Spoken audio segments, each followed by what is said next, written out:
Dali lang humanap ng tao. Alam niyo kung ano yung mahirap. Kaya ako pihikan din sa pagdating sa tao. Ang mamahalin yung trabaho, tsaka yung may disiplina sa trabaho, tsaka yung mapagkakatiwalaan. Sipag naman si RJ mga kabady, tsaka may yan, may kusang palo, hindi dipokpok.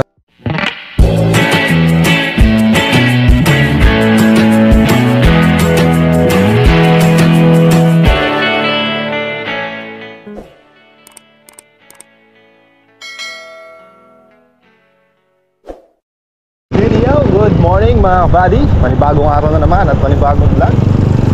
At syempre panibagong blessing, dahil every gising ko is a blessing. Magandang Sunday sa ating lahat mga kabady. Hindi maaraw, hindi rin maulan, tamtaman lang, makulimlim mga kabady. Makulimlim na umaga.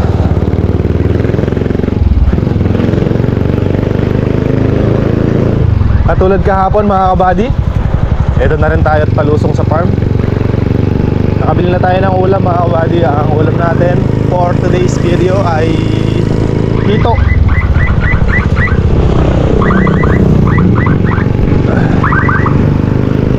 Agabi lang ako nakapagbasa ng mga comments mga kabady, kasi si Mrs. ang nagbabasa yan. So marami na pala tayong katanungan na kailangan ng kasagutan mga kabady. So mamaya sagutin natin isa-isa yan. At ang gaganda ng mga tanong nila.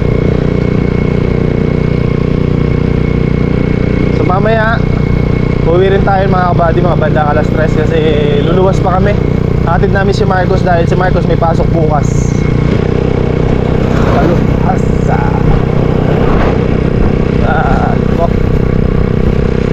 doon na lang natin sa farm sagutin yung mga tanong nyo mga kabady. RD hassle din sa daan. Oh yeah mga buddy, dito na tayo sa farm. Na si RJ. Linis na Jay. Ha? Ay. Nakapagwalis na si RJ, nakapag-linis na rin. Bagong kulo pa yung tubig oh. Hanggang 300 ka na bukas. 300 ka na bukas. 150 lang, pagod na pagod na.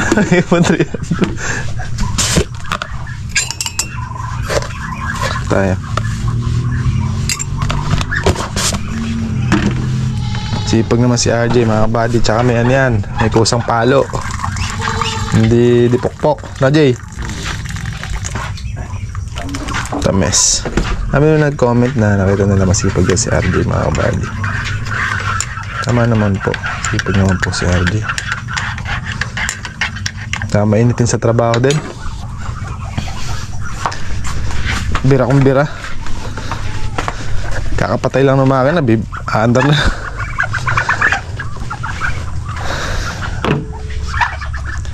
Totoo lang kasi mga kabady,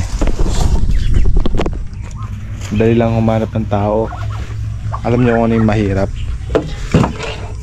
Ang mahirap yung mamahalin yung trabaho, tsaka yung may disiplina sa trabaho. Kumbaga pagpapahalagahan yung trabaho ang ginagawa niya. Ganun. Hindi yung basta makapagtrabaho lang kapagtrabaho na siya, ganun lang. Iba kasi yung taong may pagpapahalaga sa trabaho, tsaka yung mapagkakatiwalaan mo.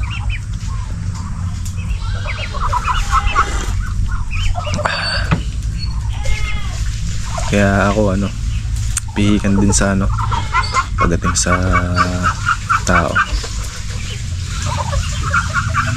Kasi hindi basta-basta mga kabady. Hirap. Tsaka isa pa din sa ayaw ko mga kabady, yung pagdating dito sa farm mga kabady, yung bumabase sa oras. Ayoko nang ganun. Kasi hindi naman, wala naman tayo sa kumpanya, diba? Ayaw ko yung bumabase sa oras na halimbawa patapos na yung trabaho, tapos dumating na yung 4:30 or alas 5. Kung kaya na mangyari kahit hanggang 5:30 o alas 6, bakit hindi, diba? para kinabukasan iba naman ang hawak natin trabaho. Ay kung minsan talaga hindi natin maiiwasan na mag-overtime dito, or kami nga minsan naglalamay pa, di ba mga kabady. Maring talaga sa time at saka sa punto na ganon kasi kailangan.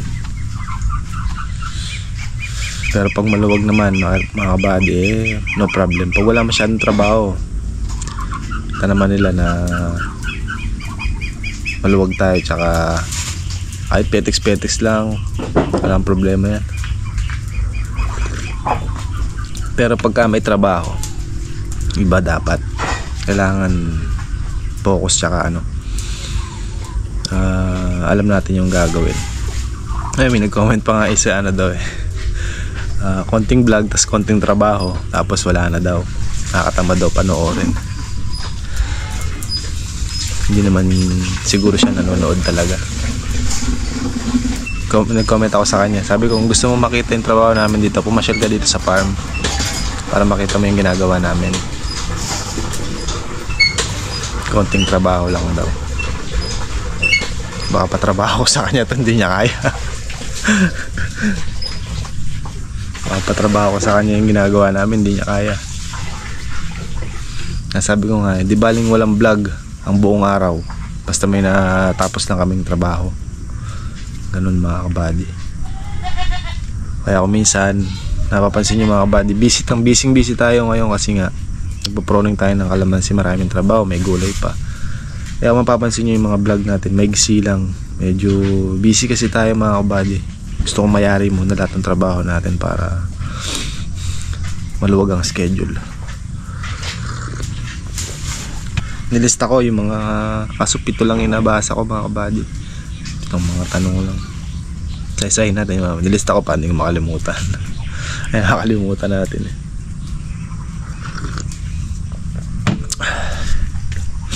napakain na rin ni RJ yung mga video. Okay lang yung ganitong net dito mga kabady, kasi wala naman daga dito na paggalagala sa mga bibi.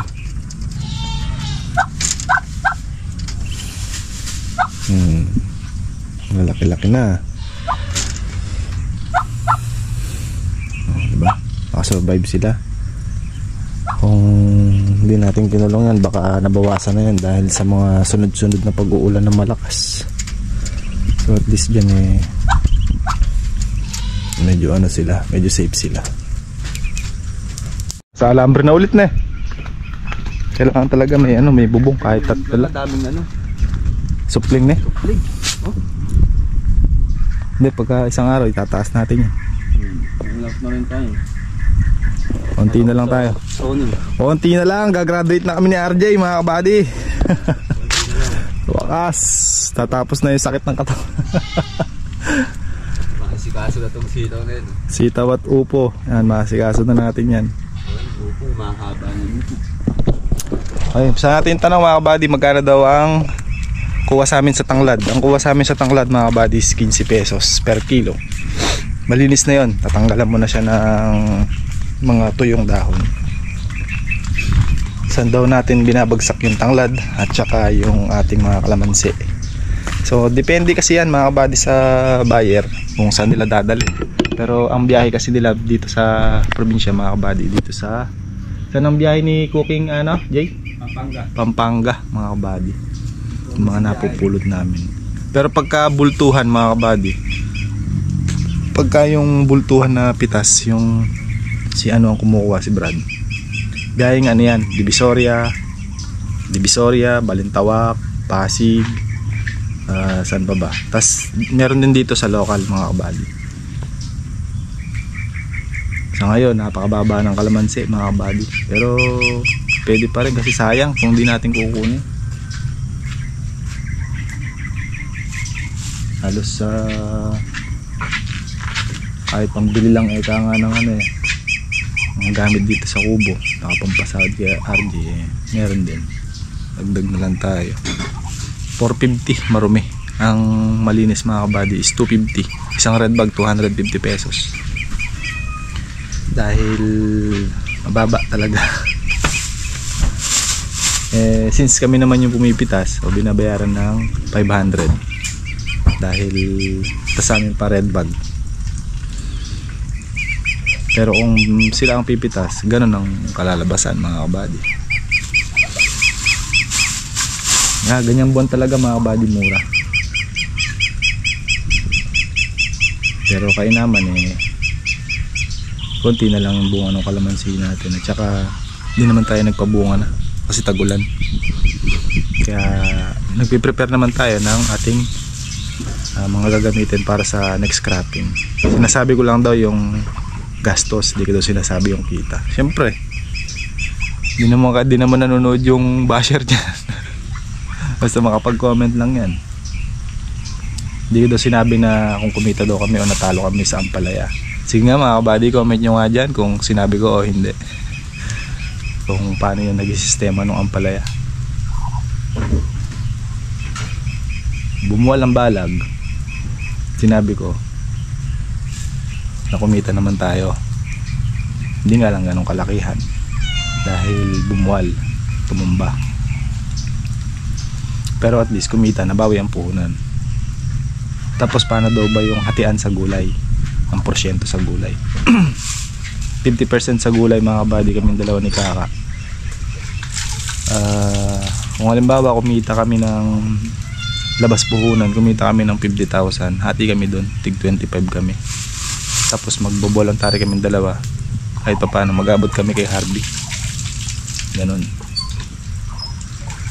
ang hatian namin sa gulay. Ilalabas muna yung puhunan. Halimbawa ang puhunan natin 70,000, so kada paktura nakalista, iipunin. So pag lumabas na yung puhunan, sasabihin ko na yung kay Kaka, nakalabas na tayo ng puhunan. So yan, tubo na natin yan. Hindi pa namin papartihin yun.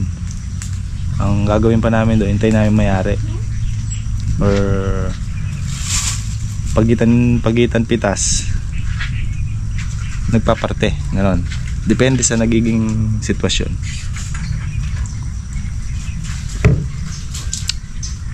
Tapos pag nangyari, partihan na para buo. Ano ang partihan mga kabady?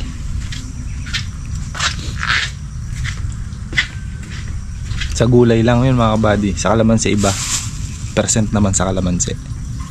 Yung nasasabihin kung magkano kung ilang percent mga kabady, basta okay naman. Tapos monthly may bigas bigas si Kaka sa akin, isang sakong bigas monthly yun, bukod yung porsyento nya. Kaya naman doon sa pang proning natin na yan mga kabady, kahit na nakakangawit siya dahil may kabigatan din, ay matibay.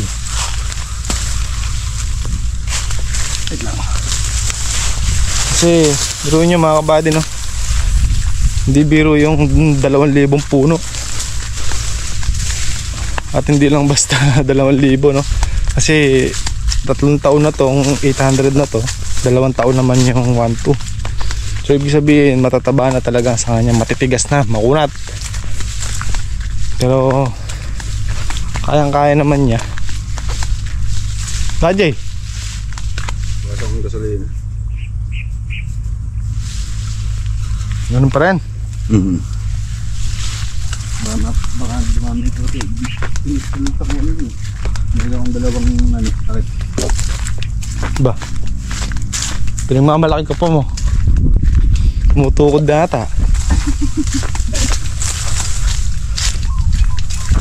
Nakaisa pa lang ako dun. Tingnan mo natin, nagkabiri yung makina. Pamproning. Kung kailan naaamoy payarina, talagang doon nagkakaabiri mga kabady. Nagkapayarina. Pag naaamoy na payarina, abirya. Hindi na naman ako magagamit niya. Oo. Isang slamin eh. Ito na lang niya. Sawa-sawa. Pakanta na mga kabady. I-operahin ko na, no?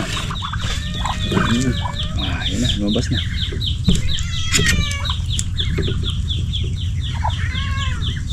Itong lutuin ko, malasado.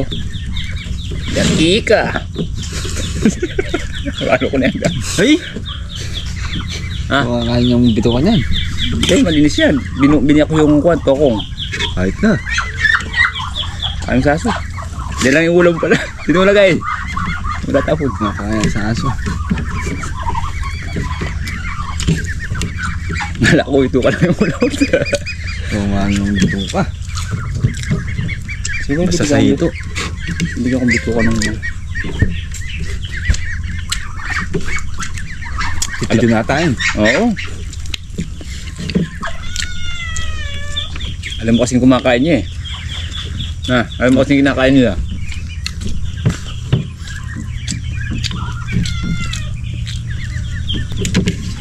Biro-biro mo naman karami yung pinabas niya.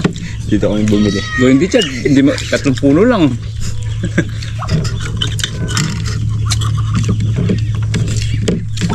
Yata ang dire-diretso na. Yung bomba mo kasi na. Ha? Hindi din yun. Siyempre, kung yun, sa Jason. Doon, ha. Arumbong. Ayos na eh. Nasa dulo na ako eh. Nakaisang puno ako, biglang Migay. Wala na. Ganda, patapos na lang. Doon sa kabila. Nung alam patapos na. Tapos nagawa ng paraan. last na yun. Pagka yun, hindi gumana. Wala na. Dadala natin sa Dr. Pakwak yun. Isa pang palit nung ano. Sa kuryente. Ay, yung ano. Kasama mo na yung bako ko dyan.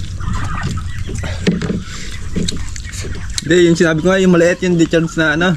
Yung ito. Yung chance na maliit. Hindi tatagal. Ha? Sa laki ng mga puno tinatapos ko kaya pag... Ano, dapat nasa tuktok ka. Tatamaan mo muna. Hindi, meron mura doon yung... Kaya mo yan? Gunteng. Lalo kung hihigabin dun. Nung araw dyan, kuman lang sa kahoy lang na palo-palo, tsaka isang gulok. Sa may isang plastic ko, ginaganon, sinasalubong. Hindi pa kasi uso yung gunting nun, tsaka yung ganyan. Kita mo, patag naman sa plastic ko nun. Ulam pa ba? Papakay ko doon sa aso yan. Yan, nangalakal na po kami ngayon mga buddy. Ginawa na po namin talyer, ang laki pa. Para sa isang makina. Ako matino-tino maganda gamit.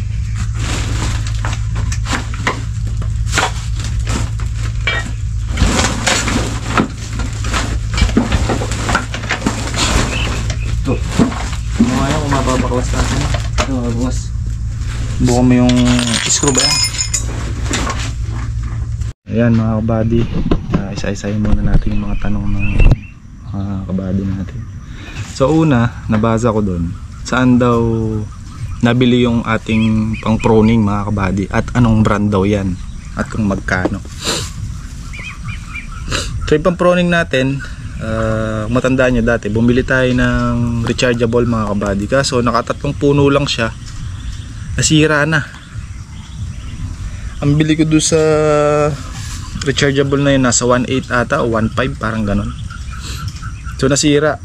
So binalik namin. Naman narepan naman mga kabady. Tapos ito nga, bumili tayo nitong pang proning na to na 2-stroke na heavy duty. Saan daw natin nabili? Nabili ko yan mga kabady dito kay RGDG Enterprise, dito sa may malapit sa amin. Ang pagkakabili ko naman dyan is, kung di ako magkamali mga kabady, nasa 5,500 ata or 5,800. Yan, nasa dalawa na yan yung pagkakabili ko dyan. Anong brand? Jay, pakitingnan mo nga Jay, anong brand, anong pangalan ng makina na yun? Para daw makabili din sila. Okay siya mga kabady, heavy duty. Japan. Ano? Hoyoma, Japan. only in Japan but made in China. Matibay naman siya mga kabady, tsaka malakas. kahit na matatabang sanga na ganito o higit pa, napuputol niya. Ang isang ano ko lang sa kanya, matakaw siyang manira ng karburador. Nakadalawa na siya mga kabady, nakadalawang karburador na siya. Hindi kasi siya talaga yung carb type mga kabady, kumbaga parang ano siya, yung may diaphragm na siya na napakaselan. Yun ang nagiging sakit niya. Kasi ang 2-stroke mga kabady, wala naman lang isang makina niyan. Ang pinakalangis niya lang yung tuti na hinahalo sa gasolina. Pagka sumobra ka ng tuti, malakas pumundi ng spark plug. Pagka naman nagkulang ka sa tuti, malimit, papakat ang piston. So ganun siya mga kabady. So sana nasagot ko na maayos yung tanong ng isa nating kabady. At isa pang tanong, paano daw ba mag-start ng kalamansian farm? Ganda niyan. So syempre unang-una, kailangan meron tayong farm at meron tayong lupa na pag tatamnan. Pagtapos doon, kailangan meron tayong source ng tubig, at maganda rin yung latag ng lupa. Ibig sabihin hindi siya dapat pa ganun mga kabady, yung maraming hukay pa ganun alon-alon. Kailangan pwedeng patag, pwedeng naka-slant na ganyan, pwede rin yun. Pagkatapos nun, kailangan syempre may puhunan. Tahanap ng magandang binhi ng kalamansi. Meron kasing nabibili na kapag namunga ay may mga bulitog, yung maliliit lang ang nagiging bunga niya pero hinog na siya, ganyan lang kalalaki. Kaya kailangan maging maalam din tayo kung saan tayo kukuha ng mga binhi natin na magandang klase.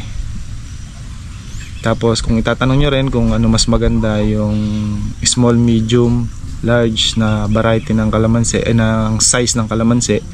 So nakadepende na po yan sa inyo, sa budget nyo. Kasi one stick ngayon nasa 40 or 40 plus na mga kabady ang isang piraso. Ang medium naman nasa around 60 to 70, hindi ako nagkakamali, mga ganon. So nasa inyo na yan mga kabady, depende sa budget nga. Kung ang budget nyo lang pang one stick lang, so pwede na rin yun mga kabady.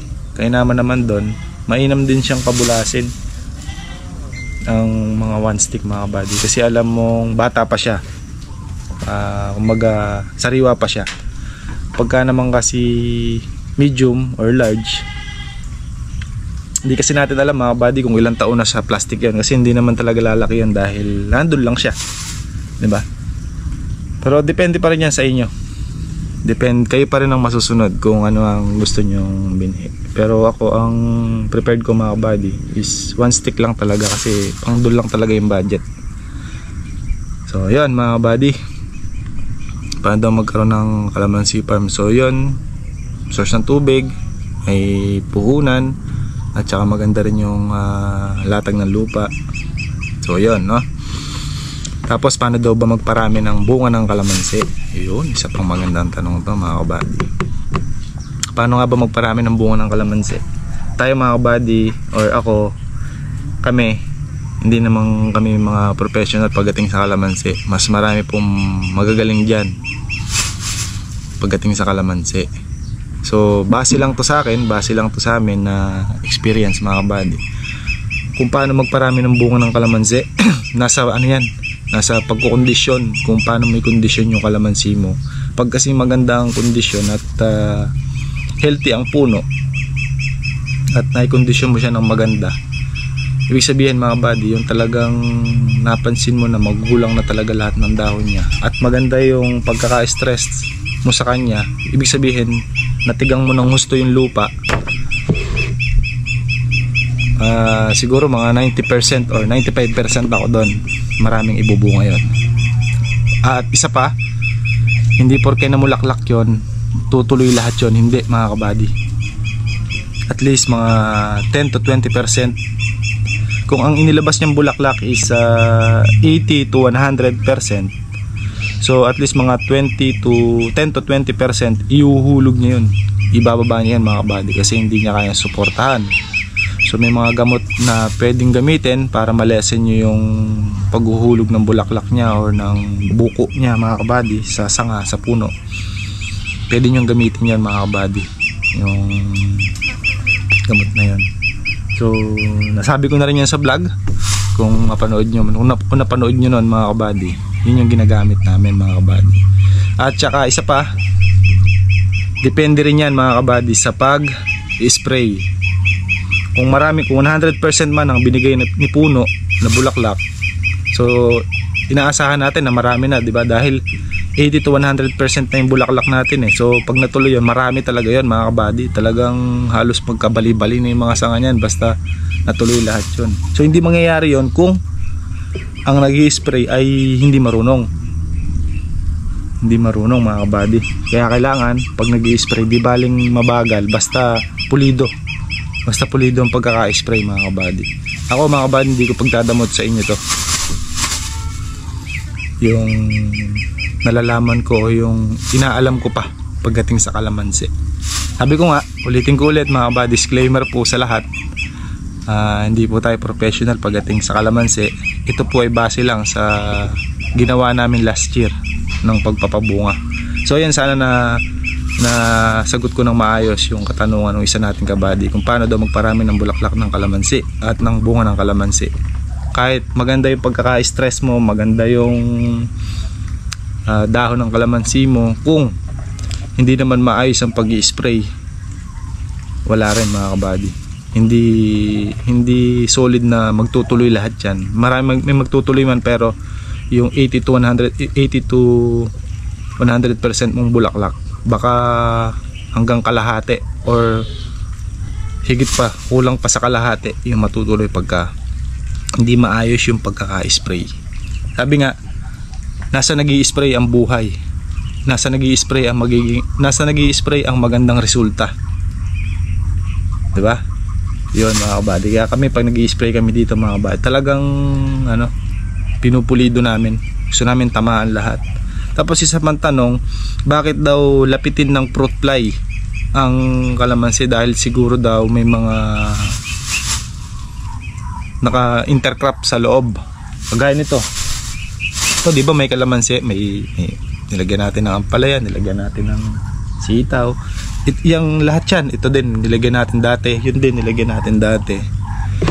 So isa lang ang sagot ko dyan mga kabady, no? Kaya lapitin sila ng fruit fly kasi yung bulaklak niya is sobrang bango.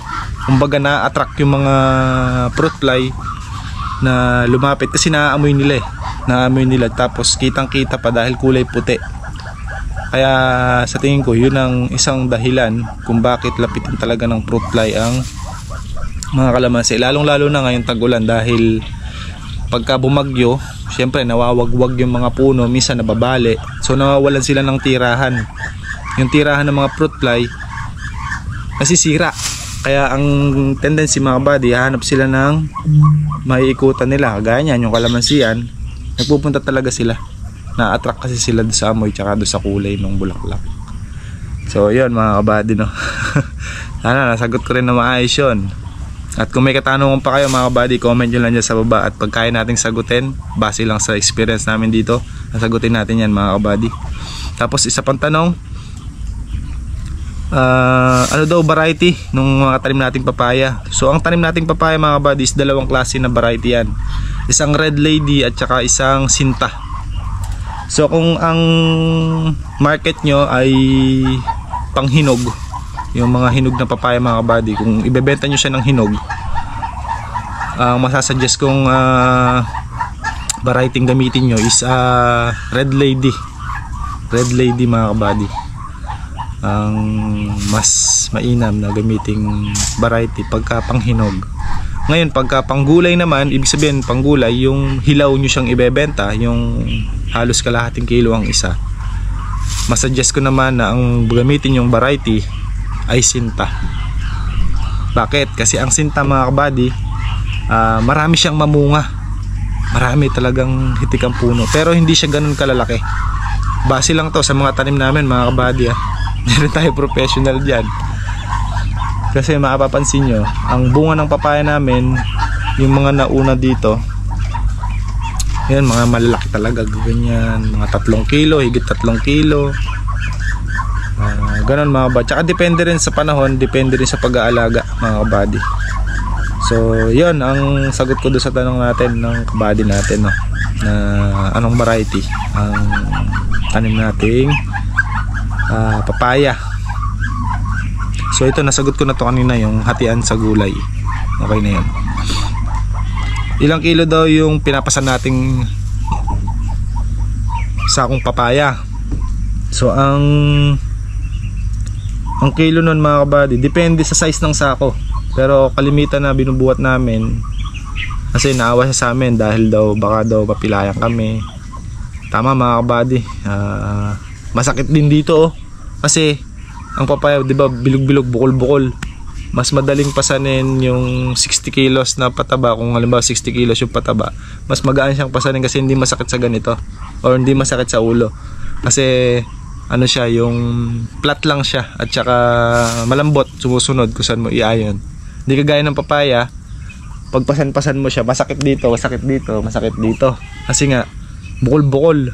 Pero ang kalimitan timbang niya mga kabady, naglalaro sa 40 to 70 kilos ang isang sako. Pagka yung gumugomang sako mga kabady, malaki, yung kulay green, gaya nung naibuhat natin nung nakaraan doon, tumimbang ng 72 kilos yun mga kabady. Anong katimbang, anong kabigat. Ayun yung timbang ng mga papaya.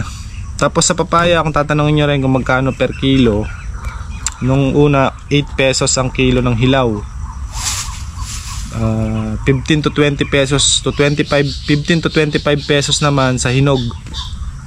So pili na lang kayo mga kabady kung saan nyo prepared. Pagka unang bunga kasi malalaki talaga yan pagbasal. So mas maganda yon pang hinog.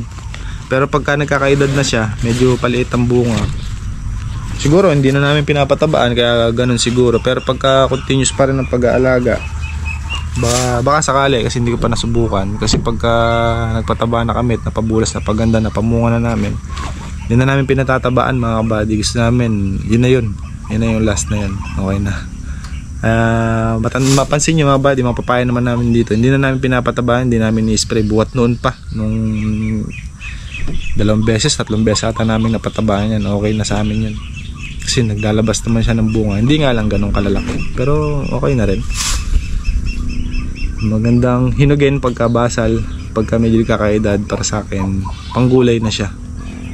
Ito pa pala, meron pa pala. Ano daw ginagamit nating pataba sa kalamansi? Hindi tayo malamot dyan. Gamit natin pataba sa kalamansi. Yan, sana mapanood to ng mga nagtatanong sa akin. Itong gamit natin pataba,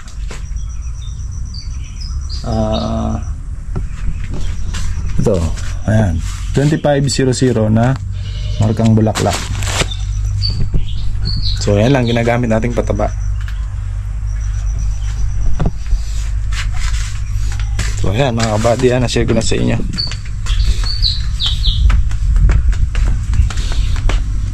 At saka kung paano daw isabog yung pataba pala sa ano, kung saan yung laylayan ng dahon ng kalamansi, doon lang. Kahit hindi nyo ipasok doon sa pinakatabing puno yan, pwede. Kasi nandyan na ang ugat nyan, halos nagkita-kita na yung mga ugat nyan. So ayan, sana mga kabady nasagot ko lahat ng mga tanong. Ay hindi pala lahat lang na lahat lang na napansin natin sa comment section. Pero kung may mga katanungan pa kayo dyan, pag-usapan natin dyan sa comment section at sa next vlog pala natin. Yan. Para yung mga alam ko lang, pagka hindi ko alam mga kabady, sabihin ko naman sa inyo, hindi ko kayang sagutin niya kasi hindi ko alam yan. Okay mga kabady, sana may natutunan din kayo at huwag kayong magsawa na manood. At kahit pa paano naman makapag-share tayo ng konting kaalaman sa mga kabady natin dyan. Okay?